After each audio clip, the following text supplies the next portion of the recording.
In the final months of the Second World War, the United States confronted a reality it did not want the world to see.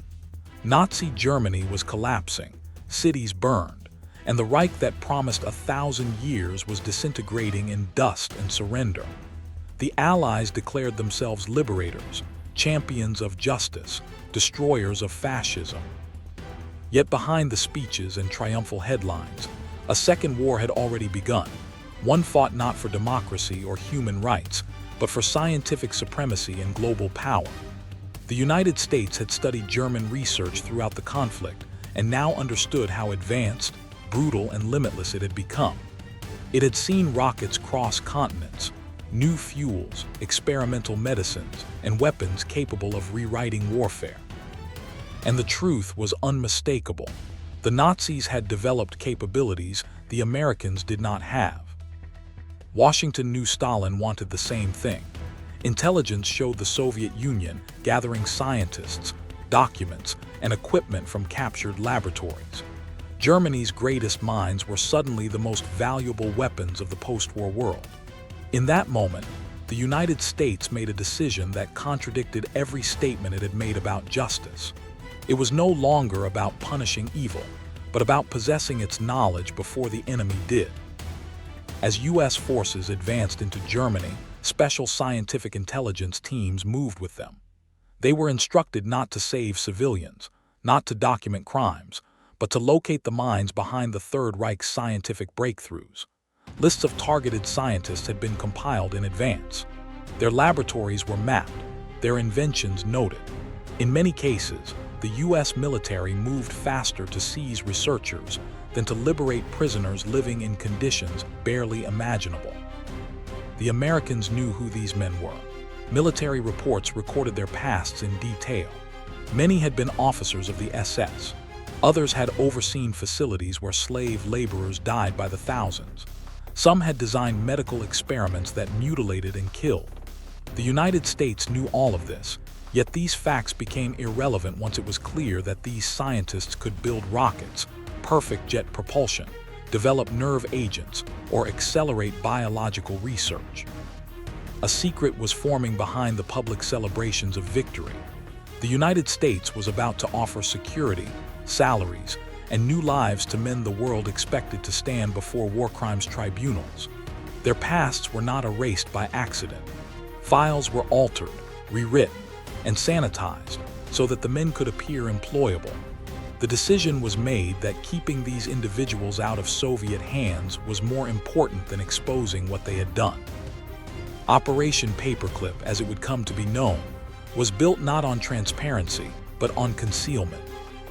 As Germany capitulated, the hunt intensified. U.S. intelligence located laboratories abandoned only days before. Equipment was boxed and shipped as fast as possible, sometimes straight from facilities still stained with the remains of forced labor. Trains and trucks carried tons of machinery out of German towns, while their civilian populations struggled to survive. Meanwhile, scientists were quietly transported to secure American interrogation centers. These men asked questions about living arrangements and contracts, while the concentration camps that produced their breakthroughs still smoldered. Most of these researchers had little fear of prosecution. They understood their value. They knew the Americans needed them. They recognized that their crimes were bargaining chips in a world now defined by emerging nuclear tension. Some even anticipated that the United States would eventually provide not just protection, but citizenship. Many would be proven correct. The U.S. government was prepared to overlook their past actions in exchange for their professional cooperation.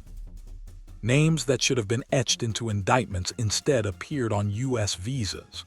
These men were placed in military housing, given privileged access to classified testing ranges, and paid salaries unavailable to most returning American soldiers.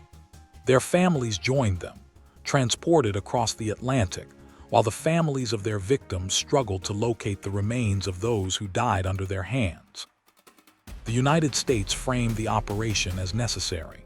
Military leaders argued that scientific dominance would decide the next war. The Soviet Union had expanded, taken half of Europe, and was building its own arsenal of weapons and missiles. If the United States hesitated, it might lose technological superiority forever. Paperclip was presented as a pragmatic, strategic necessity rather than a moral catastrophe. Yet internally, the government understood what it was doing. Classified memoranda recorded that many of these scientists were not only participants in the Nazi regime, but beneficiaries of atrocities. Some had overseen research programs that killed hundreds of slave laborers. Others had personally inspected concentration camps to measure the results of experiments. American officers documented these facts at the same time. Other departments were destroying evidence that would have prevented their immigration. In the public sphere, the United States portrayed itself as the architect of a new era of international accountability. The Nuremberg trials became a symbol of justice, proof that crimes against humanity would not be ignored. But while the cameras recorded the proceedings, while prosecutors spoke of universal principles, U.S. military transport planes quietly ferried Nazi scientists to secret research posts. The world was told that never again would such evil be tolerated, even as its survivors watched their persecutors begin new careers under American protection. These men did not arrive to a country ashamed of its decision. They were welcomed into a system preparing itself for the Cold War. They began working at bases in Texas, New Mexico, Ohio, and Alabama. Fort Bliss and White Sands became the testing grounds for the future of American rocketry. Laboratories that would later launch the space age were built on the expertise of individuals who had once designed weapons for a totalitarian regime. At first, the operation was compartmentalized. Only a handful of officials knew the full scope, but as missions expanded, secrecy became routine. By late 1946, hundreds of individuals had been transferred. Their names appeared on government rosters without reference to their past affiliations. Many of their intelligence files were stamped with new biographical data that omitted any reference to wartime atrocities. The U.S. government rewrote identities to make them suitable for service. The United States bureaucracy adapted quickly. If a background check revealed crimes, then the background was modified. If a scientist's association with the SS was too explicit, it vanished from the record. The American goal was not to rehabilitate them morally, but to eliminate obstacles to their usefulness. Political discomfort existed, but strategic necessity overruled every concern.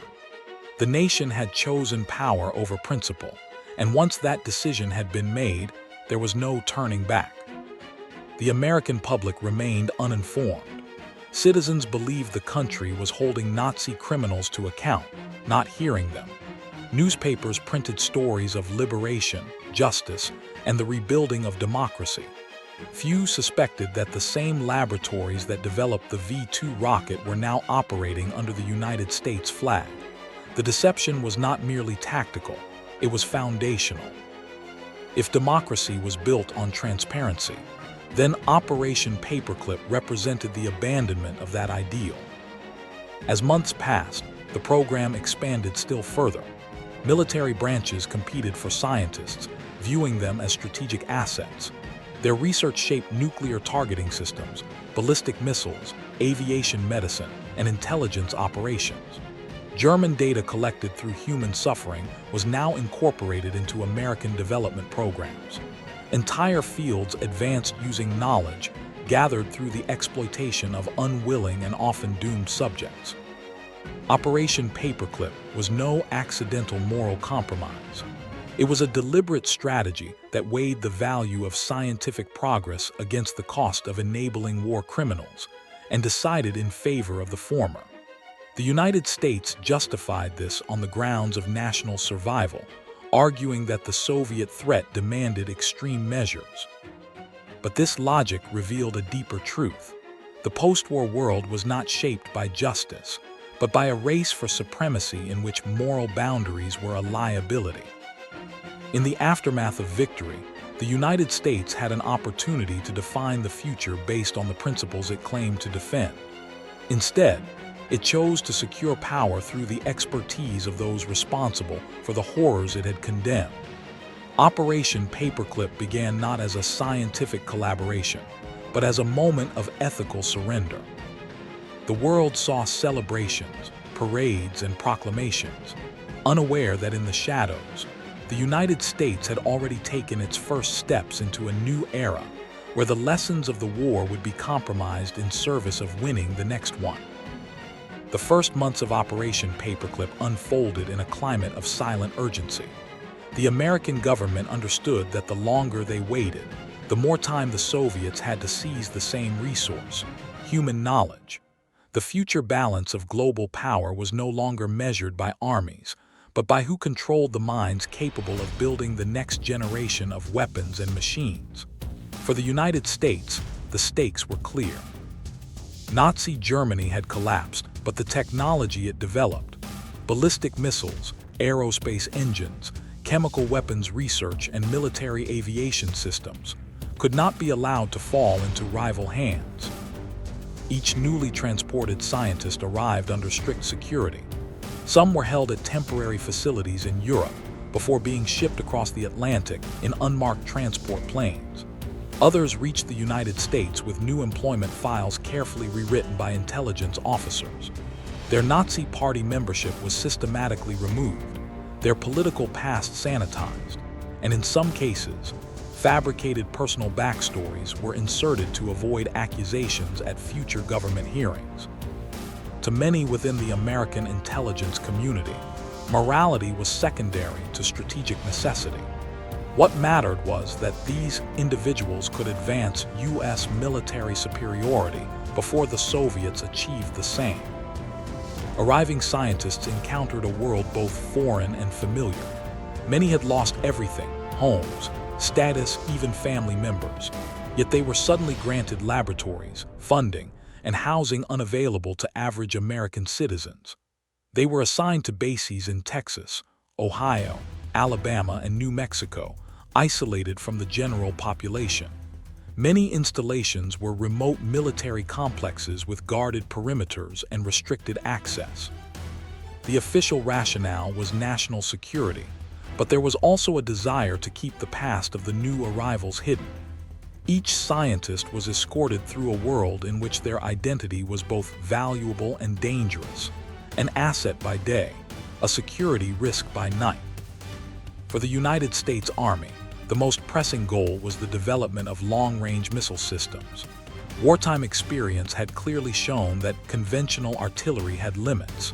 The V-2 rocket program, conceived in Germany, had demonstrated the terrifying potential of striking distant cities from hundreds of kilometers away. Although the weapon was too inaccurate and deployed too late to alter the course of the war, it signaled a new era. American military leadership recognized that whoever mastered rocket-based warfare would hold a strategic advantage, extending beyond the Earth itself. Wernher von Braun and his team were placed under direct supervision and instructed to begin reconstructing the technical foundations of the V-2 program. Some designs had been destroyed during the final days of the war in attempts to prevent Allied capture. However, the German scientists reconstructed missing engineering details from memory. Step by step, propulsion systems, combustion chamber patterns, aerodynamic calculations, and guidance mechanisms were rebuilt. What once existed on drawing boards in underground German facilities was now being restored in U.S. research centers. Within months, experiments resumed, initially using leftover German components. Soon, U.S. manufacturing began producing improved models. American officers observed the rapid progress with growing astonishment. Engineering problems that had frustrated U.S. researchers were resolved in days by minds that had already spent a decade refining solutions under the Nazi regime. Yet, even as the results impressed, there was a shadow over every success. Internal memos circulated warning that if the public realized who was working inside U.S. military installations, the political consequences could be explosive. Some government officials believed the operation crossed a moral line that could never be justified. Others insisted that the Soviets had already seized thousands of German specialists and were moving faster, making hesitation a luxury America could not afford. Meanwhile, the Soviet Union was conducting parallel efforts. Teams of Red Army specialists scoured German factories, laboratories, and research centers, removing machinery, tooling, documents, and personnel. Entire German villages were sometimes loaded onto trains and relocated east. Some German engineers in the Soviet sector disappeared into research cities deep inside Russian territory, never heard from again.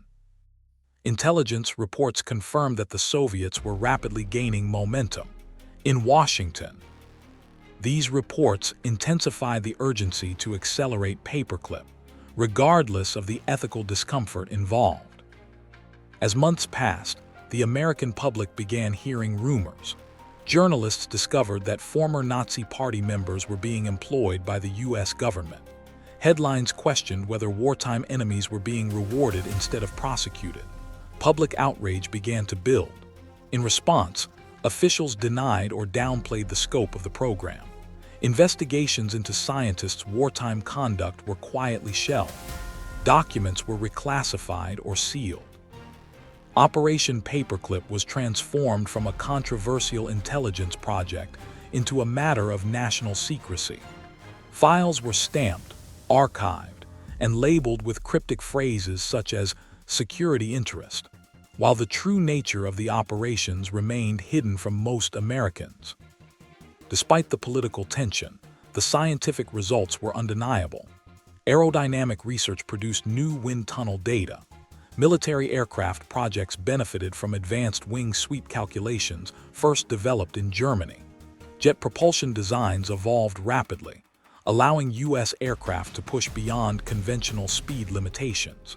In some labs, newly arrived German engineers demonstrated materials and chemical processes that astonished American technicians. The scientists brought methodologies refined during a regime that demanded immediate military application of every idea. Even if the system they once served had collapsed in ruin, the technical mindset it produced remained powerful. But the most transformative shift was militarization of space research. In facilities surrounded by guards and military police, calculations began taking shape that would eventually allow the United States to reach beyond Earth's atmosphere. What had been theoretical speculation in the early 1940s was now becoming structured engineering work. Guidance systems were improved, propellant formulas were refined, re-entry heating issues were studied. The United States was not yet publicly discussing space travel, but behind closed doors, a vision was emerging that would one day lead to orbiting satellites, reconnaissance platforms, and eventually human spaceflight.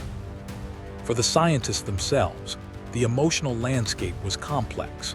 Some viewed their new work as a path to professional redemption.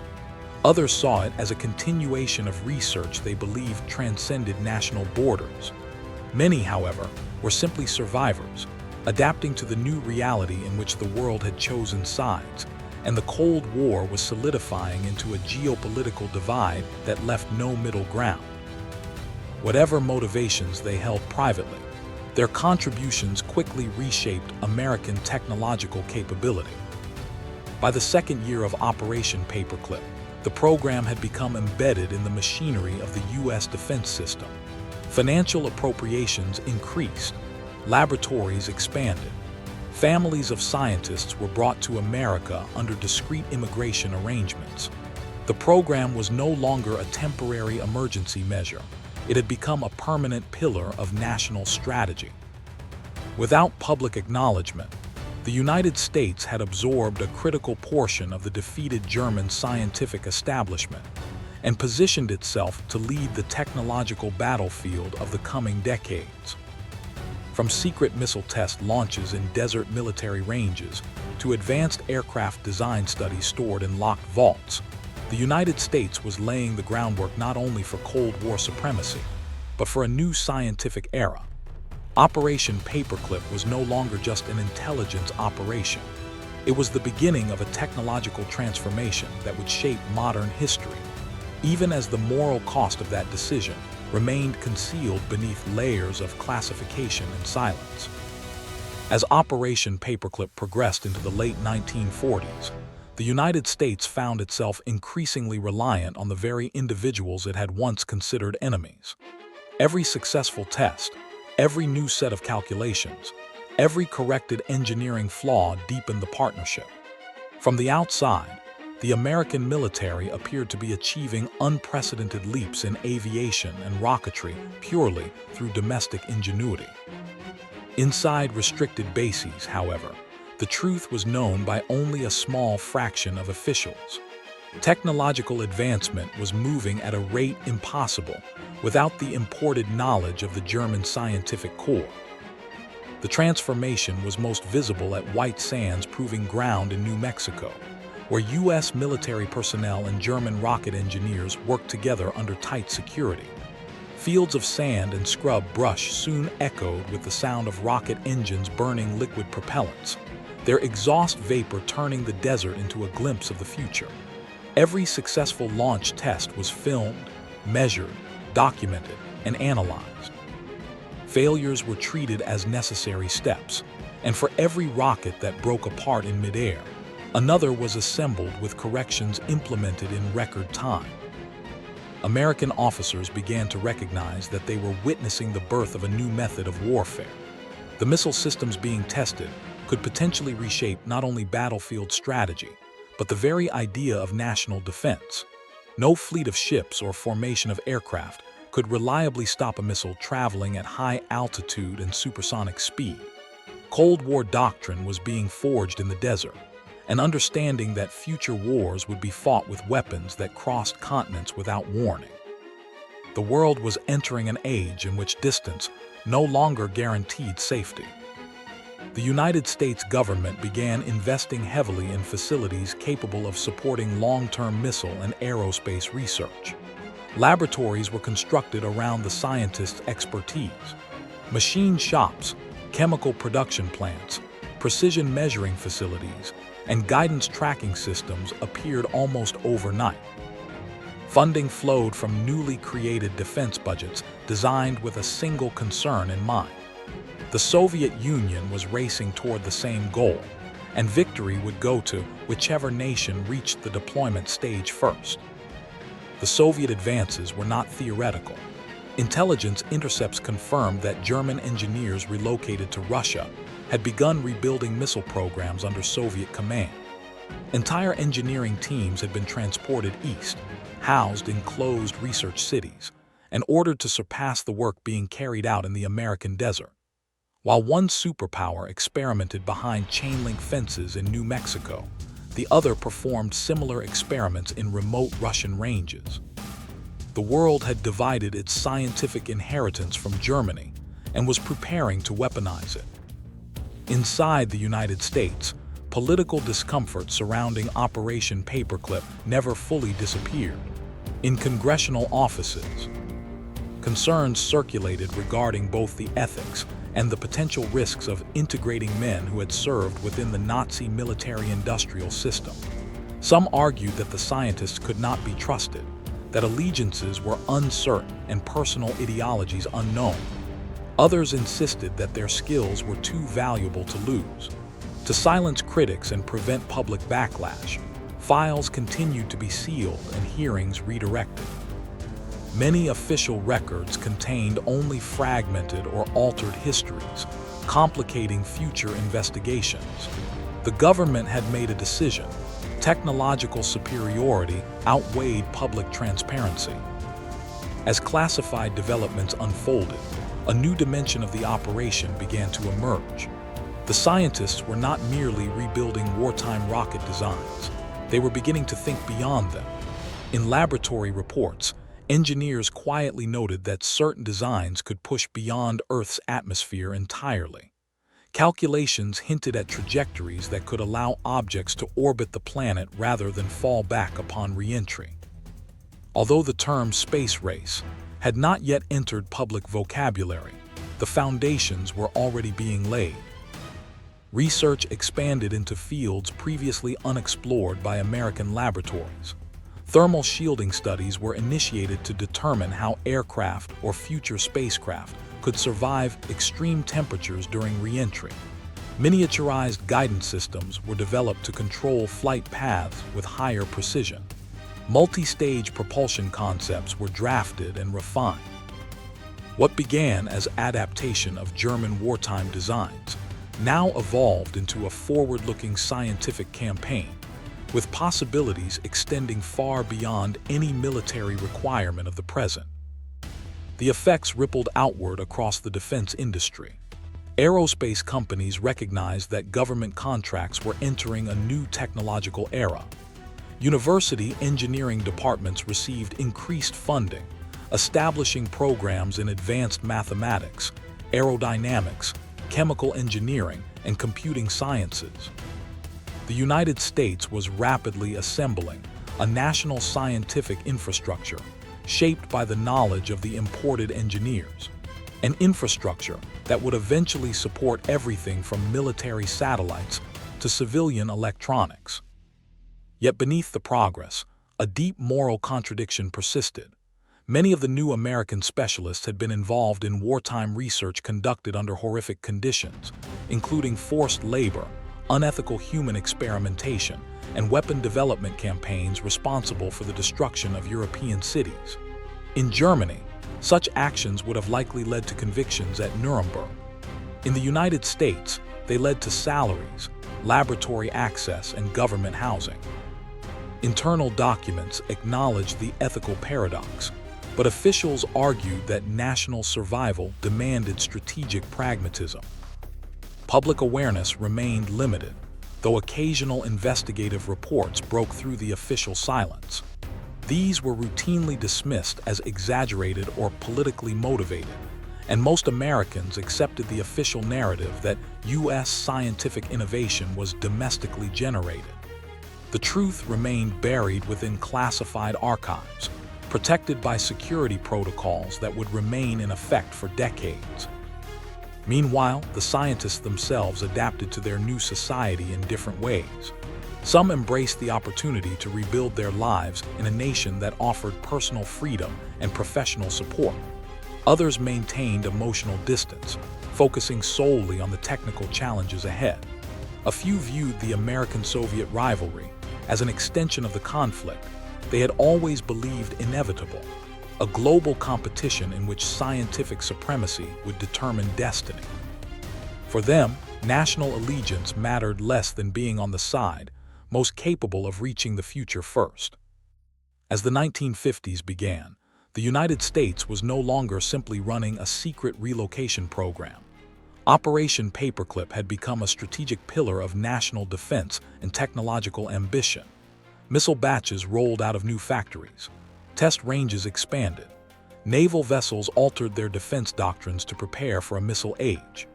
The Air Force began planning fleets of high-altitude bombers and interceptors based on aerodynamic theories first refined in German wind tunnels.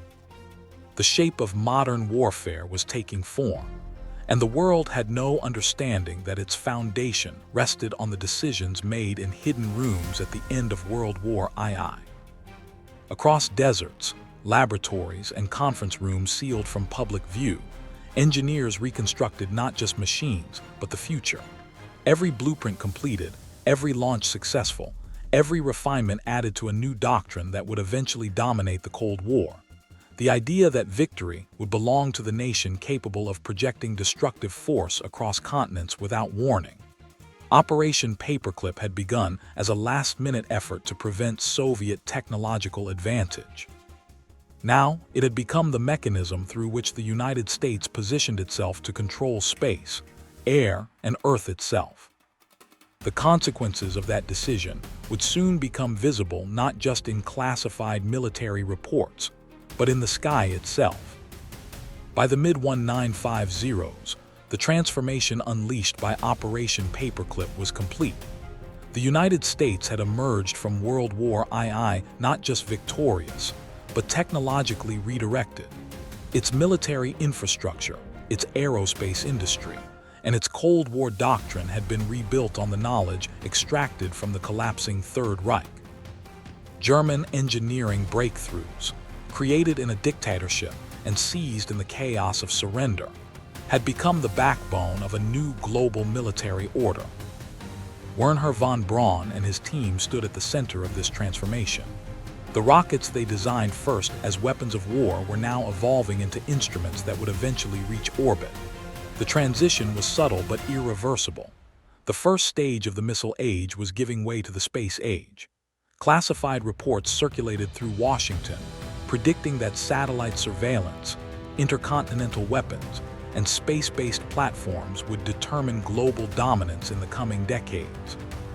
The country moved forward aggressively, guided not by public debate, but by closed-door decisions and military imperatives few citizens ever learned existed. Meanwhile, secrecy remained absolute. Personnel files were sealed. Immigration documents were altered. Congress received only partial briefings. This was not accidental. It was a deliberate shield against the unavoidable question that would have fractured public consensus. How far should a democracy go in adopting the knowledge of men who had served one of history's most brutal regimes? Officials justified their decisions by pointing to the harsh logic of the Cold War. The Soviet Union had gained its own share of German scientists. Therefore, the United States could not afford to hesitate. Morality, in the eyes of policymakers, was a luxury the nation could no longer afford. As the years passed, the program's most controversial elements disappeared into classified archives. Towns grew around the research facilities. Military contracts multiplied. University departments formed new specialties. Generations of American engineers, unaware of where their textbooks originated, built careers on foundations laid by imported wartime research. Technological progress accelerated so rapidly that the origins of the knowledge became distant, abstract, and eventually forgotten by most.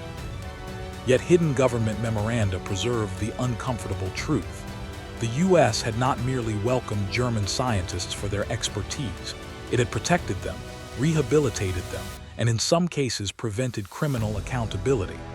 In exchange, those scientists produced the capabilities that would define the Cold War: long-range ballistic missiles, high-altitude aircraft, aerospace medicine, electronic guidance systems, and space propulsion.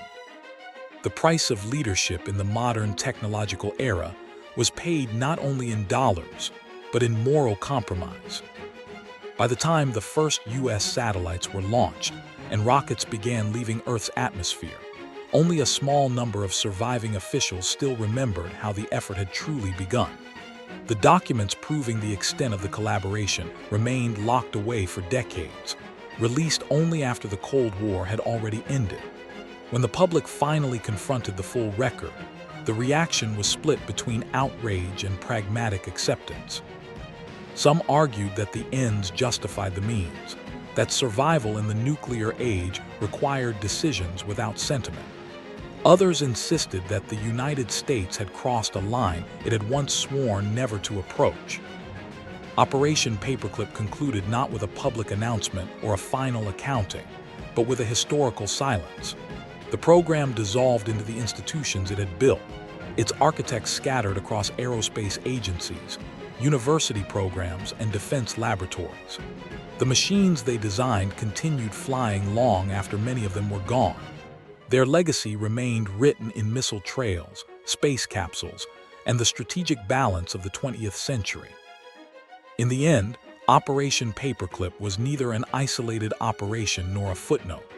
It reshaped the Cold War, defined the trajectory of American science, and demonstrated how nations facing existential threats sometimes sidestep their own principles.